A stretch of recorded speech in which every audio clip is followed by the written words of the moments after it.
ধরা যাক আমি আমার পুরনো একটি গাড়ি আমার নিজের ভাইয়ের কাছে বাজারের চেয়ে একদম দ্বিগুণ দামে বিক্রি করে দিলাম। বিক্রি করার পর আমি পুরো পরিবারে খুব গর্ব করে বলে বেড়াচ্ছি যে আমি দারুণ একটা ডিল করেছি আর আমি এখন অনেক টাকার মালিক। কিন্তু যদি একটু গভীরভাবে চিন্তা করা যায়, টাকাটা আসলে কোথায় গেল? টাকাটা তো আসলে আপনাদের পরিবারের ভেতরেই এক হাত থেকে অন্য হাতে ঘুরছে, তাই না? একদম। পরিবারের বাইরের কোনো মানুষের পকেট থেকে তো নতুন কোনো টাকা আমাদের সংসারে ঢোকেনি। সুতরাং আমার এই যে লাভ, এটা আসলে একটা কাল্পনিক লাভ বা বলতে পারেন অবাস্তব মুনাফা। আর মজার ব্যাপার হচ্ছে এই কাল্পনিক লাভের ধারণাটি কর্পোরেট জগতের সবচেয়ে বড় এক মায়ার জাল তৈরি করতে পারে। মানে যদি হিসাববিজ্ঞানের নিয়মকানুন কড়াকড়ি না হতো তাহলে বড় বড় কোম্পানিগুলো কি করত জানেন? তারা হয়তো নিজেদের ভেতরের কোম্পানিগুলোর সাথেই বেচাকেনা করত। হ্যাঁ, ঠিক তাই। তারা নিজেদেরই আংশিক মালিকানাধীন অন্য কোম্পানিগুলোর কাছে চড়া দামে পণ্য বিক্রি করে নিজেদের ব্যালেন্স শিটে বিশাল অঙ্কের ভুয়া লাভ দেখাতে পারত। এতে সাধারণ বিনিয়োগকারীরা মনে করত কোম্পানিটি বুঝেই দারুণ ব্যবসা করছে। একটা ফিন্যান্সিয়াল ইলিউশন বা আর্থিক ভ্রম তৈরি হতো। রাইট।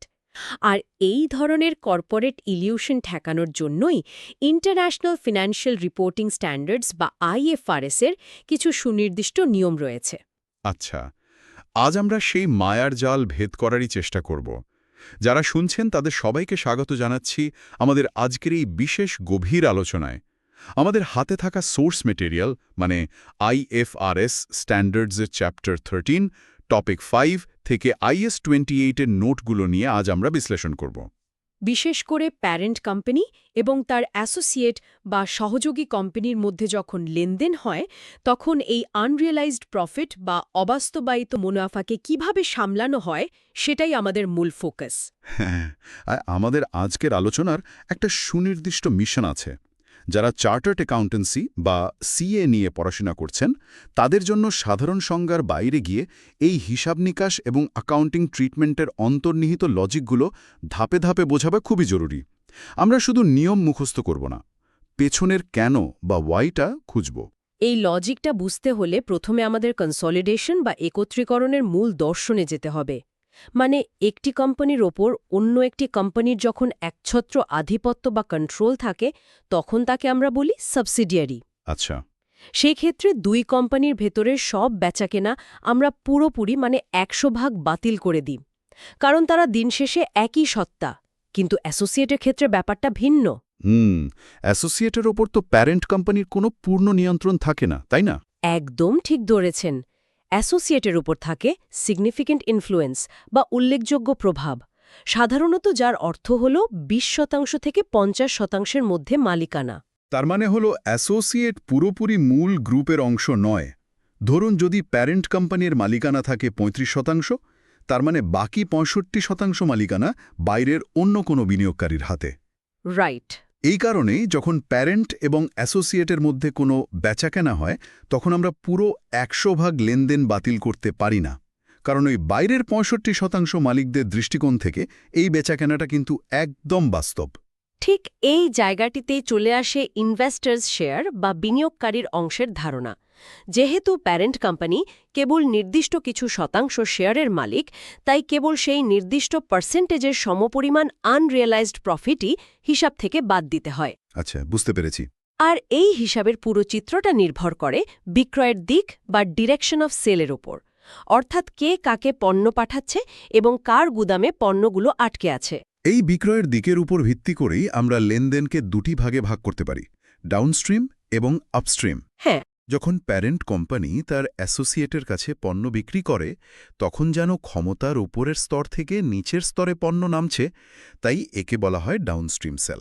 আর উল্টো দিকে যখন অ্যাসোসিয়েট কোম্পানি নিচ থেকে ওপরের দিকে অর্থাৎ প্যারেন্টের কাছে পণ্য বিক্রি করে তখন তাকে বলা হয় আপস্ট্রিম সেল। এই দুটি ক্ষেত্রে অ্যাকাউন্টিং জার্নাল এবং কনসলিডেটেড স্টেটমেন্টের প্রভাব কিন্তু সম্পূর্ণ ভিন্ন হয়। তাহলে চলুন এই তাত্ত্বিক আলোচনাকে আমরা একটু বাস্তব রূপ দিই। আমাদের সোর্স ম্যাটেরিয়ালে থাকা ইন্টারঅ্যাক্টিভ কোয়েশ্চেন 3 থেকে আমরা ডাউনস্ট্রিমের হিসাবটা একদম শব্দ ধরে ধরে বিশ্লেষণ করব আর সাথে সাথে ব্রেনস্টর্মিংও করব। আমি প্রশ্নটা পড়া শুরু করছি। শিওর, পড়ুন। P Limited owns 35% of A Limited।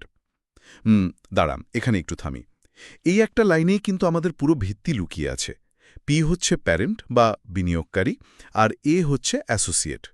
আর এই ৩৫% মালিকানার অর্থ হল এ কোম্পানির যে কোনো লাভ বা ক্ষতির ঠিক ৩৫%-এর দায় বা অধিকার পি কোম্পানির। এই ৩৫% শেয়ারই নির্ধারণ করে দেবে যে আনরিয়েলাইজড প্রফিটের ঠিক কতটুকু অংশ আমরা বাতিল করব।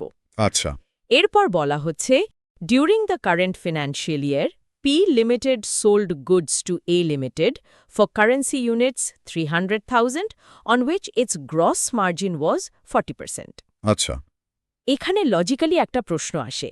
পি কোম্পানি ৩ লাখ কারেন্সি ইউনিটের পণ্য বিক্রি করেছে। আমাদের কি এখন এই পুরো ৩ লাখ টাকার পণ্য নিয়েই কাজ করতে হবে? বাস্তবে তো এই ৩ লাখ টাকার অনেক পণ্যই হয়তো বছর শেষে আসল ক্রেতাদের কাছে মানে থার্ড পার্টির কাছে বিক্রি হয়ে গেছে। হ্যাঁ, আর যে পণ্যগুলো থার্ড পার্টির কাছে বিক্রি হয়ে গেছে সেগুলো নিয়ে আমাদের আসলে কোনো মাথা ব্যথা নেই। কেন? কারণ সেগুলো থেকে আসা মুনাফা ইতিমধ্যে রিয়ালাইজড বা বাস্তবায়িত হয়ে গেছে। সেই টাকাটা সিস্টেমের বাইরে থেকে ভেতরে ঢুকেছে। আমাদের খুঁজতে হবে শুধু সেই পণ্যগুলোকে যেগুলো এখনও বিক্রি হয়নি এবং গুদামে পড়ে আছে। কারণ সেগুলোর ভেতরেই ওই কাল্পনিক বা অবাস্তব মুনাফাটা লুকিয়ে আছে। একদম ঠিক। আমি তাহলে প্রশ্নের পরের অংশে যাচ্ছি। A Limited held 50,000 of these goods in its inventories at the year end. এর মানে হলো ওই ৩ লাখ টাকার মধ্যে ২.৫ লাখ টাকার পণ্য বিক্রি হয়ে গেছে, কিন্তু বছর শেষে ৫০,০০০ টাকার পণ্য এখনও এ কোম্পানির গুদামে অবিকৃত অবস্থায় পড়ে আছে। আচ্ছা, এই তথ্যগুলো দিয়ে এখন আমাদের গোল বা লক্ষ্য নির্ধারণ করতে হবে। হ্যাঁ, গোলটা পরিষ্কার হওয়া খুব দরকার। আমাদের এখনকার লক্ষ্য হল দুটি। এক, consolidated statement of financial position বা CSFP এর জন্য এই আনরিয়েলাইজড প্রফিট বা পার-পের জার্নাল এন্ট্রি দেওয়া, এবং দুই, consolidated statement of profit or loss বা CSPL এর প্রভাবটা দেখানো। তাহলে আমরা ধাপে ধাপে একদম লজিক্যালি ক্যালকুলেশনটা করি। প্রথম ধাপ হল বছর শেষে অবিকৃত পণ্যের পরিমাণ বের করা। আমরা দেখলাম এ কোম্পানির ইনভেন্টরিতে ৫০,০০০ টাকার পণ্য আছে। হ্যাঁ, এরপর দ্বিতীয় ধাপে আমাদের বের করতে হবে টোটাল আনরিয়েলাইজড প্রফিট বা মোট অবাস্তবায়িত মুনাফা। রাইট। যেহেতু পি কোম্পানি এই পণ্যগুলো বিক্রির সময় ৪০% গ্রস মার্জিন বা মোট মুনাফা ধরেছিল, তার মানে এই অবিকৃত ৫০,০০০ টাকার ভেতরেও ৪০% লাভ লুকিয়ে আছে। আচ্ছা। ৫০,০০০-এর ৪০% হিসাব করলে আমরা পাই ২০,০০০ টাকা। এখন যদি এ কোম্পানি একটি ফুল সাবসিডিয়ারি হতো, তাহলে আমরা চোখ বন্ধ করে এই পুরো ২০,০০০ টাকাই বাতিল করে দিতাম। কিন্তু এ তো সাবসিডিয়ারি নয়, সে একটি অ্যাসোসিয়েট। এখানেই আমাদের তৃতীয় ধাপটি কাজে লাগাতে হবে, মানে ইনভেস্টার্স শেয়ার বের করা। ঠিক, যেহেতু পি কোম্পানির মালিকানা কেবল ৩৫%, তাই আমাদের PURP বা প্রভিশন ফর আনরিয়েলাইজড প্রফিট হবে এই ২০,০০০ টাকার ৩৫%। ২০,০০০কে ৩৫% দিয়ে গুণ করলে দাঁড়ায় ৭,০০০ টাকা। হ্যাঁ। এই ৭,০০০ টাকাই হলো আমাদের সেই কাল্পনিক লাভ যা আমরা এখন হিসাব থেকে মুছে ফেলব। দারুণ। এবার আমরা CSFP বা ব্যালেন্স শিটের জন্য জার্নাল লজিকটা মেলাব। এখানে খুব সতর্কতার সাথে ভাবতে হবে যে লাভটা আসলে কার বইয়ে রেকর্ড করা আছে। যেহেতু পি কোম্পানি বিক্রেতা ছিল, তার মানে পিই সেই কোম্পানি যে প্রথম দিনেই লাভটা নিজের ইনকাম স্টেটমেন্টে দেখিয়ে বসে আছে। ঠিক ধরেছেন। তাই লজিক্যালি এই লাভ কমাতে হলে আমাদের পি কোম্পানির রিটেইনড আর্নিংস বা সংরক্ষিত আয় কমাতে হবে। আয় কমাতে হলে আমাদের ডেবিট করতে হয়। আচ্ছা। সুতরাং আমরা ডেবিট করব পি এর রিটেইনড আর্নিংস ৭,০০০ টাকা। ডেবিট তো হলো, কিন্তু ক্রেডিট করার ক্ষেত্রে আমাদের ব্যালেন্স শিটের মেকানিজম বুঝতে হবে। আমার প্রবৃত্তি বা অ্যাকাউন্টিং বেসিক বলছে আনরিয়ালাইজড প্রফিট কমানোর সময় আমাদের ব্যালেন্স শিটের ইনভেন্টরি বা মজুদ পণ্য ক্রেডিট করে কমিয়ে দেওয়া উচিত। তাই তো মনে হওয়া স্বাভাবিক। হ্যাঁ, কারণ পণ্যগুলোর ভ্যালু ওভারস্টেটেড বা বেশি করে দেখানো আছে। কিন্তু আমি জানি এখানে আমরা ইনভেস্টমেন্ট ইন অ্যাসোসিয়েট ৭,০০০ টাকা ক্রেডিট করব। এই জায়গাতেই আমার কনফিউশন তৈরি হয়। ইনভেন্টরি কেন কমাচ্ছি না আমরা? এই কনফিউশনটা ভাঙতে হলে আমাদের ইকুইটি মেথড বা এক লাইনের একত্রীকরণ কনসেপ্টটা খুব ভালোভাবে বুঝতে হবে। একবার ভাবুন, পণ্যগুলো কার গোদামে আছে? অ্যাসোসিয়েটের গুদামে রাইট। গ্রুপের কনসোলিডেটেড ব্যালেন্স শিটে কি অ্যাসোসিয়েটের প্রতিটি সম্পদ বা ইনভেন্টরি আলাদা আলাদা লাইন আইটেম হিসেবে দেখানো হয়? না তো। একদমই না। অ্যাসোসিয়েটের সব কিছু মিলে প্যারেন্টের ব্যালেন্স শিটে একটাই লাইন থাকে, আর তা হল ইনভেস্টমেন্ট ইন অ্যাসোসিয়েট। ও, বুঝতে পেরেছি। যেহেতু অ্যাসোসিয়েটের ইনভেন্টরি লাইনটা প্যারেন্টের ব্যালেন্স শিটে অস্তিত্বই রাখে না, তাই আমি এমন একটা লাইন কিভাবে কমাবো যা আমি ছুঁতেই পারছি না? ঠিক তাই। আমাকে বাধ্য হয়ে ওই একটা মাত্র লাইন, মানে পি কোম্পানির যে ইনভেস্টমেন্টের ব্যালেন্স আছে সেটাই কমিয়ে দিতে হবে। এটি একটি চমৎকার বিশ্লেষণ। সরাসরি ইনভেন্টরি লাইন না থাকার কারণেই আমরা ইনভেস্টমেন্ট ইন অ্যাসোসিয়েট ক্রেডিট করি। এটি গেল ব্যালেন্স শিটের প্রভাব। আর প্রফিট অর লসের ক্ষেত্রে? পুরো মেকানিজমটা এখন খুবই পরিষ্কার। আমরা দেখলাম যখন বড় কোম্পানি ছোট কোম্পানিকে পণ্য দেয়, তখন ইনভেন্টরি ছোট কোম্পানির কাছে থাকায় আমরা ইনভেস্টমেন্ট অ্যাকাউন্ট কমাই। হ্যাঁ। কিন্তু পাওয়ার ডাইনামিক্স বা ক্ষমতার এই সম্পর্ক তো সবসময় একমুখী হয় না। যদি ছোট কোম্পানি উল্টো বড় কোম্পানির দিকে পণ্য পাঠায়, অর্থাৎ অ্যাসোসিয়েট যদি পেরেন্টকে বিক্রি করে, এই উল্টো স্রোতটাকেই আমরা আপস্ট্রিম সেল বলি, এবং এই কার্যকারণ সম্পর্ক উল্টে যাওয়ার কারণে আমাদের ব্যালেন্স শিটের লজিকও পুরোপুরি পাল্টে যায়। চলুন তাহলে সোর্স থেকে ইন্টারঅ্যাক্টিভ কোয়েশ্চেন 4টা দেখি। আমি পড়ছি। পড়ুন। Assume the same facts as an interactive question 3, except that A Limited is the seller and P Limited holds the 50,000 currency units goods in inventory. আচ্ছা। আমি যদি আগের পরিস্থিতির সাথে ব্রেইনস্টর্মিং করি, আগের সাথে প্রধান পার্থক্য হল এবার স্রোত উল্টো দিকে এসছে। পণ্যগুলো এবার অ্যাসোসিয়েটের গোদামে নেই, বরং সেগুলো খোদ পেরেন্ট বা পি কোম্পানির গোদামে পড়ে আছে। রাইট। আর এই একটা পরিবর্তনের কারণেই আমাদের লক্ষ্য বা গোল এবার কিছুটা ভিন্ন হবে। কি রকম? এবারের লক্ষ্য হল দুটি। এক, সিএসএফপি এর জন্য নতুন জার্নাল এন্ট্রি তৈরি করা। আচ্ছা। এবং দুই, যদি ধরে নেওয়া হয় যে এই বছর এ লিমিটেডের মোট প্রফিট ৭৫,০০০ টাকা, তাহলে সেই প্রফিট থেকে গ্রুপের শেয়ার কিভাবে ক্যালকুলেট করে সিএসপিএলে যুক্ত করা হবে তা নির্ধারণ করা। ওকে, প্রথমে ব্যালেন্স শিট বা সিএসএফপি জার্নালে আসা যাক। ক্যালকুলেশনের ফিগারগুলো তো বদলাচ্ছে না, তাই না? না, ফিগার একই থাকবে। বছর শেষে অবিকৃত পণ্য সেই ৫০,০০০ টাকা, তার উপর ৪০% গ্রস মার্জিন ধরলে মোট আনরিয়ালাইজড প্রফিট হয় ২০,০০০ টাকা। আর পি কোম্পানির ৩৫% শেয়ার অনুযায়ী আমাদের আনরিয়ালাইজড প্রফিট বা পার্ফ হবে সেই ৭,০০০ টাকায়। একদম ঠিক হিসাব করেছেন। ফিগার একই থাকছে, কিন্তু এবার জার্নালে ডেবিট এবং ক্রেডিট করার লজিকটা ভিন্ন হবে। এবার জার্নালে ডেবিট হবে গ্রুপ রিটেইনড আর্নিংস ৭,০০০ টাকা এবং ক্রেডিট হবে গ্রুপ ইনভেন্টরিজ ৭,০০০ টাকা। বাহ, এখানে লজিকটা খুব দারুণভাবে মিলে যাচ্ছে। যেহেতু এবার পণ্যগুলো পেরেন্টের কাছে, অর্থাৎ গ্রুপের নিজের গোদামে আছে, আর পেরেন্টের ইনভেন্টরিজ তো কনসোলিডেটেড ব্যালেন্স শিটে লাইন আইটেম হিসেবে পরিষ্কারভাবে দেখানো থাকে, তাই আমরা এবার আর অন্ধের মতো হাতড়ে বেড়াচ্ছি না। আমরা সরাসরি গ্রুপ ইনভেন্টরি লাইন আইটেমটি ধরে কমাতে পারছি। ঠিক এই কারণেই আগেরবার যেখানে আমরা ইনভেস্টমেন্ট ইন অ্যাসোসিয়েট ক্রেডিট করেছিলাম, এবার সেখানে সরাসরি গ্রুপ ইনভেন্টরিজ ক্রেডিট করছি। ইনভেন্টরিটা এবার গ্রুপের নিজের কন্ট্রোলে আছে বলে আমরা সরাসরি ওই সম্পদে হাত দিতে পারছি। বিষয়টা আসলেই মজার।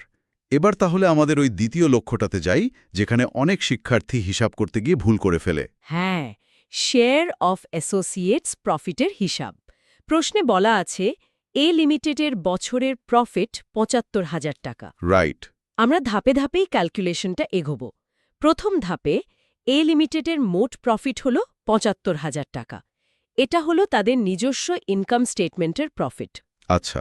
দ্বিতীয় ধাপে যেহেতু পি কোম্পানি এই অ্যাসোসিয়েটের ৩৫% মালিক, তাই স্বাভাবিক নিয়মে এই প্রফিটের ওপর গ্রুপের শেয়ার হবে ৭৫,০০০ টাকার ৩৫%।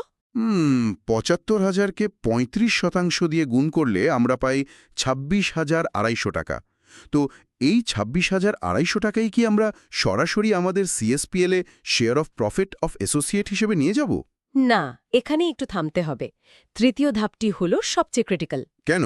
এই যে ২৬,২৫০ টাকা আমরা পেলাম, এর ভেতরে কিন্তু ওই আনরিয়ালাইজড প্রফিট বা কাল্পনিক লাভের অংশটা লুকিয়ে আছে।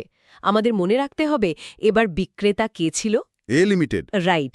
তার মানে এই ৭৫,০০০ টাকার যে লাভ সে দেখিয়েছে তার মধ্যে পি কোম্পানির কাছে বিক্রি করা ওই অবিকৃত পণ্যের লাভটাও সে ঢুকিয়ে রেখেছে। ও, তার মানে যখন পেরেন্ট বা পি কোম্পানি ওই ৩৫% শেয়ারের দাবি করে নিজের বইয়ে প্রফিটটা আনবে, তখন তাকে অবশ্যই নিশ্চিত করতে হবে যে গ্রুপের বাইরের কোনো থার্ড পার্টির কাছে পণ্য বিক্রি হওয়ার আগে কোনো অবাস্তব প্রফিট যেন তার নিজের হিসাবে ঢুকে না যায়। ঠিক তাই। সেই কারণে আমাদের ওই ২৬,২৫০ টাকা থেকে আমাদের আনরিয়ালাইজড প্রফিটের ৭,০০০ টাকা ছেঁটে ফেলতে হবে। ২৬,২৫০ থেকে ৭,০০০ বাদ দিলে থাকে ১৯,২৫০ টাকা। আচ্ছা। এই ১৯,২৫০ টাকাই হল net share of associates profit, যা সরাসরি সিএসপিএল এ যুক্ত হবে। আমি যদি একটু পেছনের দিকে গিয়ে চিন্তা করি, আমরা প্রথমে ৭৫,০০০-এর ৩৫% করলাম, তারপর সেখান থেকে ৭,০০০ বাদ দিলাম। আমরা কি এমন করতে পারতাম না যে শুরুতেই ৭৫,০০০ থেকে ২০,০০০ মানে মোট আনরিয়েলাইজড প্রফিট বাদ দিয়ে দিতাম, তারপর যা থাকতো তার ৩৫% করতাম? চমৎকার প্রশ্ন। গণিতের ভাষায় দুটো হিসেবেই আসলে দিন শেষে একই ফলাফল দেবে। তাই তো মনে হচ্ছে। হ্যাঁ, ৭৫,০০০ থেকে ২০,০০০ বাদ দিলে থাকে ৫৫,০০০, আর ৫৫,০০০-এর ৩৫% করলে সেই ১৯,২৫০ টাকাই আসে। কিন্তু অ্যাকাউন্টিং স্ট্যান্ডার্ড বা আইএফআরএস অনুযায়ী প্রথমে শেয়ারের পার্সেন্টেজ বের করে তারপর সেখান থেকে ইনভেস্টরের আনরিয়েলাইজড অংশ বাদ দেওয়াই হলো সঠিক উপস্থাপনা। আচ্ছা, কেন? কারণ এটি স্পষ্টভাবে দেখায় যে আপনি আপনার অংশের লাভ থেকে ঠিক কতটুকু আনরিয়েলাইজড প্রফিট সামঞ্জস্য করছেন। এটি অনেক বেশি স্বচ্ছ একটি পদ্ধতি। সত্যি, অ্যাকাউন্টিংয়ের এই দর্শনগুলো এক একটা পাজল বা ধাঁধার মতো। আমরা যদি আজকের এই পুরো বিশ্লেষণের মূল নির্যাসটা টেনে আনি, তাহলে ব্যাপারটা দাঁড়াচ্ছে লেনদেনের দিক বা ডিরেকশন এবং বছর শেষে কার হাতে ইনভেন্টরি থাকছে, মূলত এটাই নির্ধারণ করে দেয় আমরা অ্যাকাউন্টিং জার্নালে কি করব। হ্যাঁ, আর কনসলিডেশনের এই পুরো মেকানিজমটার মূল উদ্দেশ্য একটাই, বিনিয়োগকারীদের সামনে একটি স্বচ্ছ এবং বাস্তব চিত্র তুলে ধরা। কোম্পানিগুলো যেন নিজেদের ভেতরে সম্পদ লেনদেন করে কৃত্রিমভাবে নিজেদের মুনাফা বাড়িয়ে দেখাতে না পারে। ডাউনস্ট্রিমের ক্ষেত্রে যখন পণ্য অ্যাসোসিয়েটের কাছে থাকে, তখন আমরা ইনভেন্টরি ছুঁতে পারি না বলে ইনভেস্টমেন্ট ইন অ্যাসোসিয়েট কমাই, আর আপস্ট্রিমের ক্ষেত্রে যখন পণ্য প্যারেন্টের নিজের গুদামে থাকে, তখন আমরা নির্দ্বিধায় গ্রুপ ইনভেন্টরি কমাতে পারি। প্রতিটি ডেবিট বা ক্রেডিটের পেছনে যে এতটা গভীর বাস্তব দুনিয়ার লজিক থাকে, সেটা সত্যিই ফ্যাসিনেটিং। একদম তাই। আজকের এই সোর্স ম্যাটেরিয়ালের কনসেপ্ট থেকে আমি একদম শেষে একটি নতুন চিন্তার খোরাক দিতে চাই, যা নিয়ে আরও গভীর বিশ্লেষণ করা সম্ভব। আচ্ছা, শুনি। আজ আমরা দেখলাম বছর শেষে অবিকৃত পণ্যের কারণে কিভাবে মুনাফা আনরিয়েলাইজড বা অবাস্তবায়িত থেকে যায়। কিন্তু একবার ভেবে দেখুন তো, আগামী বছর বা তার পরের বছর যখন এই ৫০,০০০ টাকার অবিকৃত পণ্যগুলো শেষমেশ গ্রুপের বাইরের কোনো থার্ড পার্টি কাস্টমারের কাছে সত্যিই বিক্রি হয়ে যাবে, তখন কি হবে? তখন তো এই আনরিয়েলাইজড প্রফিট হঠাৎ করে বাস্তবেই রিয়েলাইজড বা অর্জিত হয়ে যাবে। টাকাটা সত্যিই বাইরে থেকে সিস্টেমে ঢুকবে। রাইট। আর ঠিক তখন আজকের এই জার্নাল এন্ট্রিগুলো ঠিক বিপরীত কি প্রভাব পড়তে পারে পরবর্তী বছরের ব্যালেন্স শিট বা প্রফিট অর লস স্টেটমেন্টে? আজকে আমরা যা যা ডেবিট বা ক্রেডিট করে কমিয়ে দিলাম, আগামী বছর সেগুলোকে কিভাবে ফিরিয়ে আনা হবে? দারুণ একটা পয়েন্ট। আজকে যে লাভটাকে আমরা কাল্পনিক বলে বাতিল করে দিলাম, কাল যখন সেটা সত্যিই অর্জিত হবে, তখন নিশ্চয়ই পুরো গেমটাই উল্টে যাবে এবং নতুন করে অ্যাডজাস্টমেন্ট করতে হবে। এই প্রশ্নটা আসলেই মাথায় ঘুরপাক খাওয়ার মতো। হ্যাঁ, এটা নিয়ে ভাবার অনেক জায়গা আছে। যারা শুনছেন, বিশেষ করে যারা অ্যাকাউন্টিংয়ের পেছনের কেন বা ওয়াইটা নিয়ে গভীরভাবে ভাবেন, তারা নিশ্চয়ই এই প্রশ্নটির উত্তর নিজেরাই বিশ্লেষণ করে বের করার চেষ্টা করবেন। কারণ অ্যাকাউন্টিং শুধু সংখ্যা মেলানো নয়, এটি ব্যবসার পেছনের আসল গল্পটাকে তুলে আনা। আজকের এই গভীর আলোচনা আমরা এখানেই শেষ করছি। এই জটিল বিষয়গুলো নিয়ে ভবিষ্যতেও আরও গভীরে যাওয়ার সুযোগ থাকবে। একদম। আবার কথা হবে নতুন কোনো সোর্স এবং নতুন কোনো ইনসাইট নিয়ে। ভালো থাকবেন সবাই।